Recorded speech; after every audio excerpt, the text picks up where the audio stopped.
What's up, FlickPop fam? Get ready for a rapid-fire news blast that's going to blow your mind. We're kicking things off with some groundbreaking polling data revealing that voters are ditching the feds and turning to their statehouses for leadership. That's right, in a major shift, it looks like state governments are gaining trust while national figures are falling behind. We'll break down who voters are looking to and why. Next up, we've got a major international directive coming straight from President Donald Trump. He's issuing a bold command to all NATO nations, telling them to cut off their reliance on Russian oil. We'll get into the details of this high-stakes demand and what it could mean for global energy markets and alliances. Then, we're diving deep into the controversial actions surrounding the Federal Reserve. President Donald Trump is escalating his assault on the independent agency, challenging its leadership and demanding specific monetary policy decisions. We'll explore how far this could go and what it means for the stability of the U.S. economy. And finally, we're dissecting a massive $1.02 billion proposal from the Trump administration aimed at fundamentally remaking UCLA in a conservative image. This plan involves sweeping changes to admissions, hiring, and campus policies. You won't want to miss this deep dive. All that and more, right here on FlickPop. Make sure you're subscribed and the bell is ringing. Voters are ditching Washington for the state capital. In a stunning political shift, a recent poll reveals that voters in key swing states are placing their trust not in national politicians, but in their state leaders. Amidst a turbulent political climate, people are seeking stability and results closer to home. Data for Progress and the States Forum surveyed likely voters in Arizona, Michigan, North Carolina, Pennsylvania, and Wisconsin, finding that governors and state lawmakers are viewed more favorably than President Trump and national party leaders. Voters perceive state officials as more caring and more likely to deliver tangible results, with a significant 57% believing state government is more focused on their everyday needs than the federal government. This sentiment holds across party lines, highlighting a widespread desire for local leadership. Across the board, state Democrats are seen as more aligned with voters' interests than their Republican counterparts, both at the state and federal levels. This perception, combined with strong support for state-level policies like grid modernization and banning junk fees, presents a clear opportunity for progressive leaders to solidify their base and demonstrate effective governance. Will this surge in statehouse trust reshape the political landscape for good? Get ready, because next, we're talking about President Trump's direct orders to NATO allies regarding Russian oil. Trump tells NATO nations to stop buying Russian oil. President Donald Trump has issued a clear directive to NATO member countries, urging them to cease their purchases of Russian oil. This move signals a significant escalation in international pressure on Russia amidst ongoing geopolitical tensions. Details surrounding the exact nature of the demand and the timeline for compliance are still emerging, but the message is unequivocal. NATO allies are expected to align with a unified stance against Russian energy exports. This policy shift could have substantial implications for global energy markets, potentially impacting oil prices and supply chains worldwide.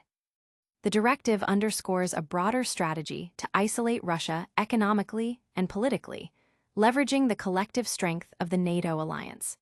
The effectiveness and the reception of this demand among member nations will be closely watched as the situation develops. But the president's influence doesn't stop at foreign policy borders. What's happening with the Federal Reserve? Prepare for a deep dive into President Trump's escalating conflict with the nation's central bank. How far could Donald Trump's assault on the Federal Reserve go? President Donald Trump's persistent attacks on the Federal Reserve and its chair, Jerome Powell, have reached a critical juncture, raising serious concerns about the central bank's independence. Trump has publicly demanded larger interest rate cuts and has actively sought to influence the Fed's decision-making, a move unprecedented in modern U.S. history. Adding to the pressure, Senate Republicans have moved to confirm Stephen Murrin, a Trump loyalist, to the Fed's Board of Governors, despite concerns about potential conflicts of interest due to his continued ties to the White House. Furthermore, the administration is pursuing the removal of Fed Governor Lisa Cook, facing a legal challenge that questions the grounds for her dismissal. This concerted effort to reshape the Fed's leadership and policy direction mirrors historical clashes, like the 1951 Truman Federal Reserve Accord, but with a distinctly modern and potentially more disruptive intensity. Analysts and lawmakers like Senator Elizabeth Warren are sounding the alarm, warning that if Trump succeeds in placing his appointees and influencing policy, it could undermine the Fed's crucial role in maintaining economic stability. The potential consequences, including market reactions and the erosion of institutional independence, are significant, with the bond market's response being a key potential check on these actions.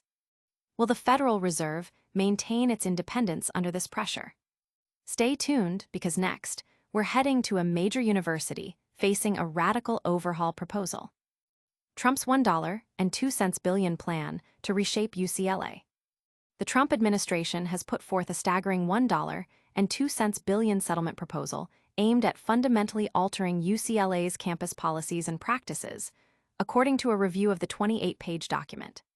This extensive plan, stemming from allegations of antisemitism and civil rights violations, demands sweeping changes in hiring, admissions, sports, scholarships, and even how the university addresses gender identity. Beyond the hefty fine, the proposal outlines a 3-year agreement requiring UCLA to adopt policies aligned with President Trump's conservative agenda, including making public declarations of compliance.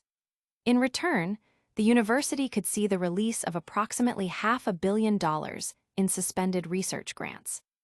Governor Gavin Newsom has decried the demands as extortion, while UC President James B. Milliken has labeled the funding cuts one of the gravest threats in UC's 157-year history.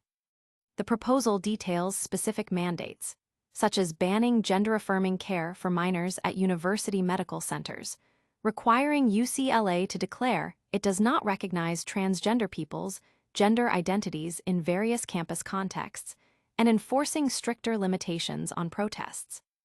It also calls for a review of diversity, equity, and inclusion policies, and an end to race and ethnicity-based scholarships, while seeking to prohibit the recruitment of foreign students deemed likely to engage in anti-Western, anti-American, or anti-Semitic disruptions. Many of the demands have sparked outrage and concern among faculty and students, who view them as a violation of the university's mission and values, with some likening the government's actions to practices from the McCarthy era.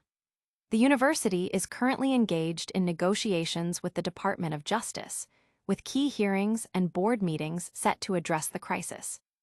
Will UCLA bend to these demands or stand its ground? Stick with us for the full story and what it means for higher education nationwide. And that's a wrap on today's top stories. We saw voters turning to statehouses for leadership, President Trump directing NATO nations to stop buying Russian oil, the ongoing battle for the Federal Reserve's independence, and a massive $1.02 billion proposal to remake UCLA. You've got the info. Now let's keep the conversation going. Hit that like button if you learned something new, subscribe to FlickPop for all your essential news updates, and ring that notification bell so you're always in the know. Drop a comment below with your thoughts on today's headlines, and don't forget to follow us on all social media platforms for more exclusive content. We'll see you in the next video.